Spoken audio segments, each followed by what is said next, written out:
Good morning class 11। आज मैं आपके सामने आ धरती कितना देती है इस कविता को कराने जा रहे हैं।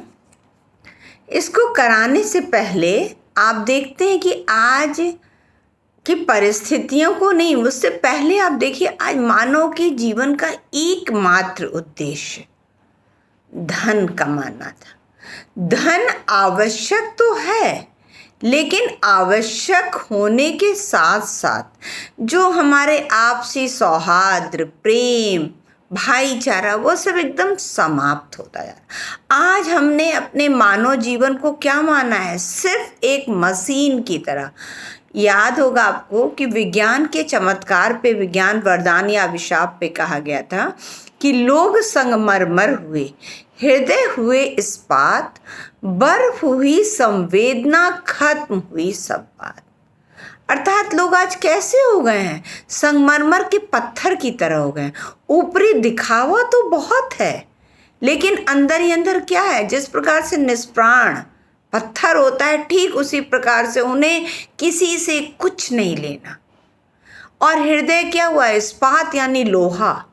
कितना भी दयनीय से दयनीय स्थिति देख करके भी लोगों का जिस प्रकार से लोहा नहीं पिघलता है, ठीक उसी प्रकार से हुई। बर्फ हुई संवेदना, अर्थात जो दया, माया, परोपकार, मानवता, ये सारे जो गुण हैं, ये सब क्या हुए? बर्फ यानी ठंडे हो गए, खत्म हुई सब।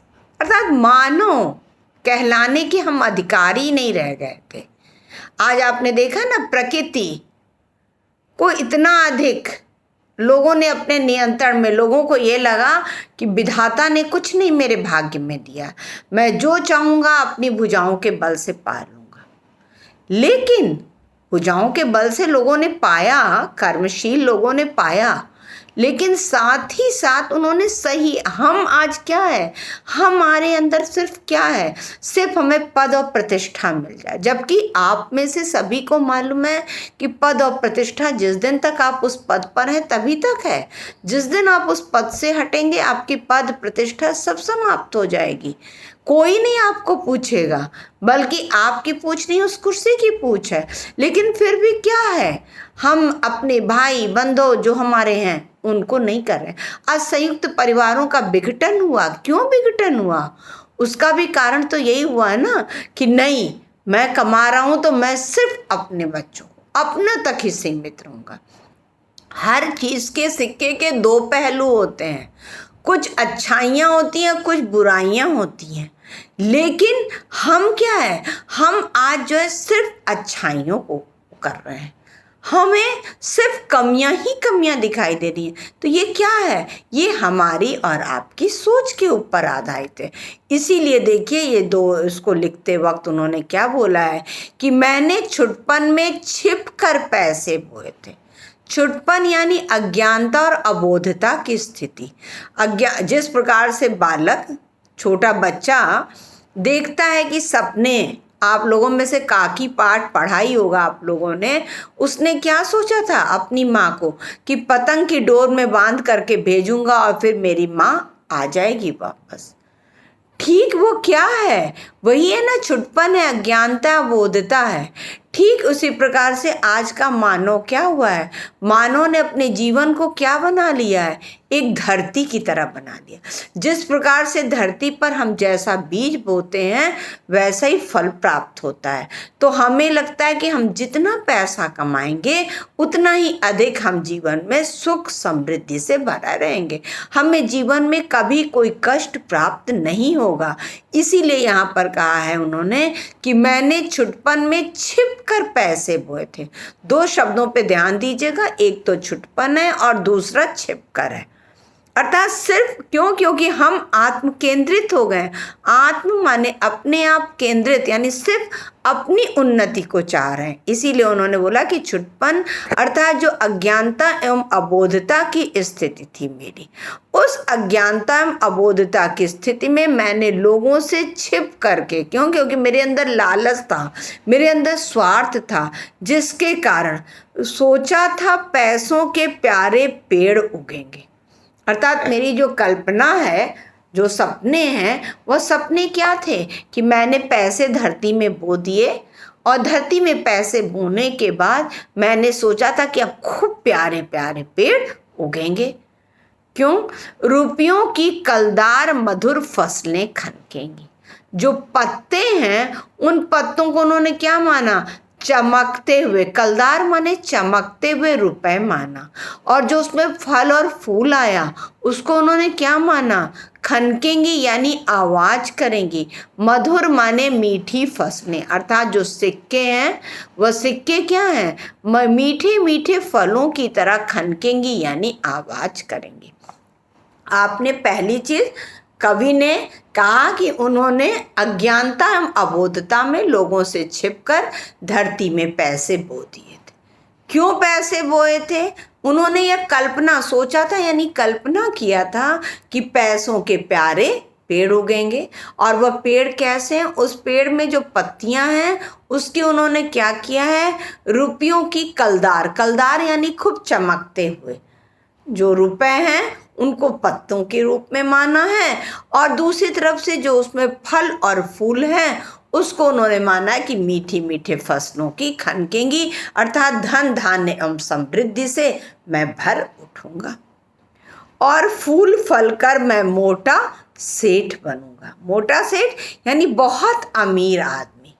फल फूल कर, अर्थात जब उसमें फूल और फल निकल आएंगे तो उन फूल और फलों से मैं बहुत धनवान व्यक्ति बन जाऊंगा।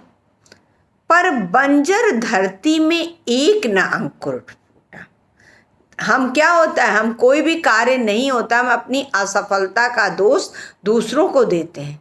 जबकि हमेशा रहीम ने भी यही कहा या कबीर ने भी यही कहा कि आप किसी दूसरे के सामने, आपने कबीर में भी पढ़ा है ना कि जो रोऊं तो बल घटे, हंसो तो राम रिसाए, मन ही माहे बिसुरा जो गुण काठण खाए। अर्थात अपने मन में चिंतन करिए कि आज आपकी असफलता का कारण कौन है, आप दूसरों को दोष मत दीजिए। इसीलिए उन्होंने क्या बोला है कि पर बंजर धरती, धरती क्या हुई? बंजर हो गई, अर्थात कुछ भी पैदा करने लायक नहीं रह गई। इसलिए उन्होंने धरती को क्या माना? बंजर माना। अंकुर यानी छोटा सा पौधा भी, इन्होंने तो बड़े पेड़ और फल फूल कर मोटा सेठ बनने की किए थे, लेकिन इन्होंने इतने दिनों तक इंतजार किया, लेकिन वह धरती कैसी थी? बंजर थी, कुछ भी पैदा करने लायक नहीं थी, जिसके कारण वहाँ पर न तो एक अंकुर यानी छोटा पौधा निकला और बंधिया मिट्टी में न एक ही पैसा उगला। मिट्टी को क्या माना? बंधिया। एक तरफ बंजर है, बंजर वह हुई जहाँ पर कि हम कुछ भी पैदा ना कर सकें, और बंधिया वहाँ हुई जो कि अनुपजाऊ है यानी उत्पन्न ही नहीं कर सकती, जिसके कारण उन्होंने बोला कि उस बंधिया मिट्टी में एक न पैसा उगला। अर्थात उन्होंने तो बड़े पेड़ की तुलना की थी, पैसे भी बोए थे, लेकिन पैसे बोने के बावजूद भी एक न तो अंकुर निकला और न उस अनुपजाऊ मिट्टी होने के कारण वहां पर एक भी पैसा उत्पन्न हुआ। सपने जाने कहाँ मिटे सब धूल हो गए। इच्छा करो, लेकिन इच्छा के साथ साथ आप कर्म, उचित कर्म भी तो करो। लेकिन उन्होंने ये माना कि जो सपने उन्होंने देखे थे वह सारे सपने मिटे यानी विनष्ट हो गए, सब धूल हो गए। धूल हो गए अर्थात पूरी तरह से विनष्ट हो गए। मैं हताश हो बाट जोहता रहा दिनों तक। देखिए दिन नहीं कहा, दिनों यानी बहुत दिनों तक। हताश यानी निराश होकर। हम जिस कार्य को करते हैं उस कार्य के परिणाम की भी तो चिंता करते हैं, जिसके कारण कवि कहते हैं कि मैं हताश होकर के यानी निराश होकर के बहुत दिनों तक उसका बाट जोता रहा यानी इंतजार करता रहा कि न जाने कब अंकुर निकलेगा। लेकिन वह मिट्टी भी बंजर थी, वह बंधिया मिट्टी थी, जिसके कारण कि इतने दिनों तक इंतजार करने के बावजूद भी एक भी पैसा न उगला। मैं अबोध था, मैंने बाल कल्पना के अपलक पावड़े बिछाकर। देखिए शब्द क्या है, बाल कल्पना। बाल कल्पना, बाल माने छोटे बच्चे की जिस प्रकार कल्पना। तो अब आप इसको क्या करिएगा, अबोधता रूपी कल्पना थी, यानी अज्ञानता रूपी कल्पना थी। उस अज्ञानता रूपी कल्पना में अपलक, पलक नेत्रों के उसके लिए कहा, अपलक यानी जरा भी नेत्रों को न गिराते हुए, पावणे अर्थात जो हमारे लिए बहुत प्रिय होता है उसके लिए हम क्या करते हैं, निर्निमेष, निर्निमेष कहते हैं ना, क्षण भर के लिए अपनी आंखों को न गिराएं, एक टक नजरों से हम सिर्फ उसके आगमन का इंतजार कर रहे हैं। तो यहाँ उन्होंने बोला है कि मैंने अपनी अबोधता रूपी कल्पना के कारण आप पलक पावणे बिछाकर, अर्थात निर्निमेष नेत्रों से एक क्षण के लिए भी, क्योंकि मैंने कई दिनों तक लगातार जो पैसे बोए थे उस पैसे को मैंने लगातार एक टक नज़रों से उसको देख रहा था कि न जाने कब अंकुर फूट जाए। क्यों? क्योंकि मैंने तो सबसे छिप कर के बोया था ना, तो मुझे नहीं मालूम था कि मेरे से पहले कोई देख सके, जिसके कारण मैं निर्निमेष नेत्रों से, अर्थात इसको अपलक पावड़े को इस अर्थ में देख लीजिएगा कि जो व्यक्ति हमें बहुत अधिक प्रिय होता है तो उस व्यक्ति का हम जिस प्रकार से इंतजार करते हैं या जो चीज़ हमें बहुत प्रिय होता है, उसी लिए इन्होंने बोला है बाल कल्पना के अपलक पावड़े बिछाकर। मैं अबोध था, मैंने गलत बीज बोए थे। आज हम अपने सगे संबंधियों भाई बंधुओं को न पहचाने और सिर्फ धन कमाने कमाने कमाने के लिए लग जाए, और जब एक दिन मेरे पास न वो पद रहे न प्रतिष्ठा रहे और मुझे आज आवश्यकता पड़े तो कौन भाई बंधु हमें मदद करने के लिए आएगा। लेकिन हमारे ऊपर तो अब बाल कल्पना के मैंने वो किए हुए हैं ना, मेरे ऊपर तो अबोधता और अज्ञानता रूपी चादर है, जिसके लिए मुझे ये लगता है कि मेरे पास धन रहेगा तो मुझे किसी की कोई आवश्यकता नहीं रहेगी, और मैंने अपने पूरे जीवन को सिर्फ क्या है, धन कमाने में लगा दिया है। इसलिए उन्होंने बोला है कि मैं अबोध था, मैंने गलत बीज बोए थे। आज कभी को यह आभास होता है कि मैं अबोध यानी मैं अज्ञान था, मेरे अंदर अज्ञानता थी। क्यों? क्योंकि पैसे से भी कहीं अधिक आपसी संबंध है। इसीलिए उन्होंने बोला कि मैंने गलत बीज बोए थे। अब क्या है, दो चीज है, ममता को रोपा था, तृष्णा को सींचा था। ममता जो थी, लोभ मोह रूपी ममता, एक ममता होती है जो माँ और बच्चे की होती है, वह तो ठीक है, लेकिन उसमें माँ का निस्वार्थ प्रेम होता है। लेकिन यहाँ पर कैसा है, यहाँ पर उन्होंने ममता, वो ममता कैसी थी, धन धन धन, मैं बहुत अधिक धनवान बन जाऊंगा। और तृष्णा, तृष्णा जो थी जब हम कोई विशेष कामना के साथ कोई काम करते हैं, अर्थात मेरे लिए कुछ भी प्रमुख नहीं है, मेरे लिए सिर्फ एकमात्र धन ही प्रमुख है। इसीलिए उन्होंने बोला है ममता को रोपा था, तृष्णा को सींचा था। पॉइंट्स अंडरलाइन करते जाइएगा।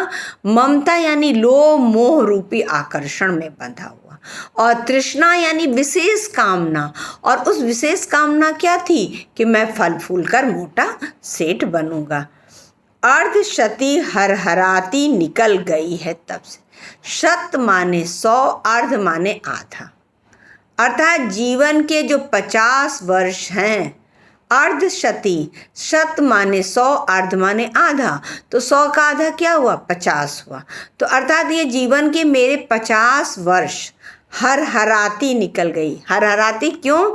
क्योंकि आप बता दीजिएगा कि समय किसी की प्रतीक्षा नहीं करता है, और हम जिस समय किसी की मदद करने लायक या कुछ करने लायक थे, उस समय लेखक कवि का ये कहना था कि मैंने वह जीवन के 50 वर्ष उन अबोध कल्पना के अपलक पावड़े बिछा करके ममता एवं तृष्णा रूपी, यानी ममता रूपी खाद और तृष्णा रूपी जल से सींच रहे थे। क्यों? क्योंकि मैंने धरती में जो पैसे बोए थे, उन पैसों के कारण मैं बहुत अधिक धनवान बन जाऊंगा।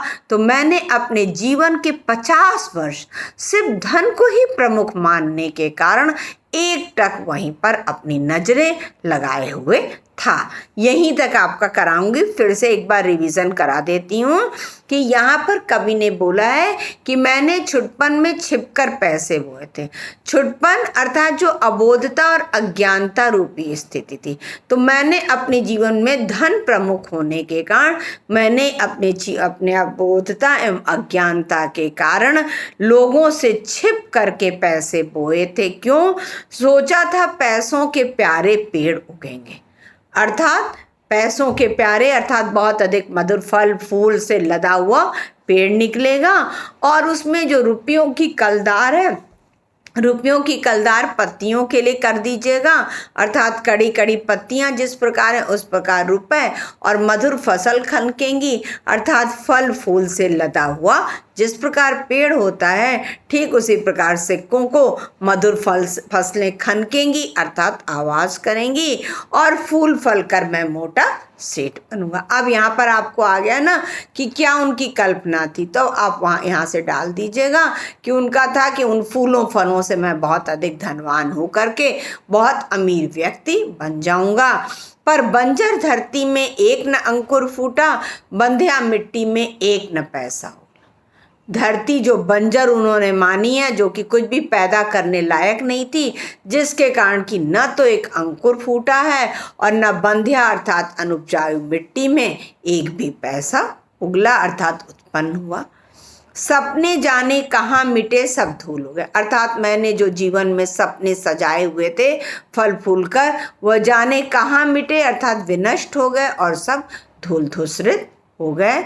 मैं हताश हो बाट जोता रहा दिनों तक, अर्थात दिनों तक, क्योंकि जीवन के 50 वर्ष तक मैं निराश होकर के दिन रात एक टक उसी का ही बाट यानी इंतजार करता रहा।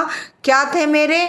मैंने बाल कल्पना के अपलक पावड़े बिछाकर मैंने उस अबोधता एवं अज्ञानता रूपी कल्पना के अपलक पावड़े अर्थात निर्निमेष नेत्रों से देखता हुआ। मैं अबोध था, मैंने गलत बीज बोए थे। आज मुझे आभास हुआ कि मैंने क्या किया अपने जीवन में, मैंने सिर्फ धन को ही प्रमुख दिया। इसीलिए आज कवि को आभास हुआ है जब जीवन के 50 वर्ष बीत हो गए तब उन्होंने कहा कि मैं अबोध था, मैं अज्ञानी था और मैंने गलत बीज बोए थे। ममता को रोपा था, तृष्णा को सिंचा। 3 पॉइंट हो जाएगा। पहला तो उन्होंने गलत बीज बोए थे और ममता रूपी खाद जो लोभ मोह रूपी धन को प्रमुख जो छिप करके बोए थे, जिसमें कि हम ममता रूपी खाद को डाले थे, और तृष्णा जो मैंने जीवन के 50 वर्ष तक एक पलक नेत्रों से देखता रहा, उस तृष्णा रूपी विशेष कामना रूपी जल से उसे सींचा था। अर्ध सती हरहराती निकल गई है, अर्थात जीवन के 50 वर्ष हरहराती निकल गई। क्यों? क्योंकि समय किसी की प्रतीक्षा नहीं करता, जिसके कारण कि वह जीवन का 50 वर्ष मैंने एक टक अपलक पावड़े बिछाकर इन्हीं को ही देखता रहा।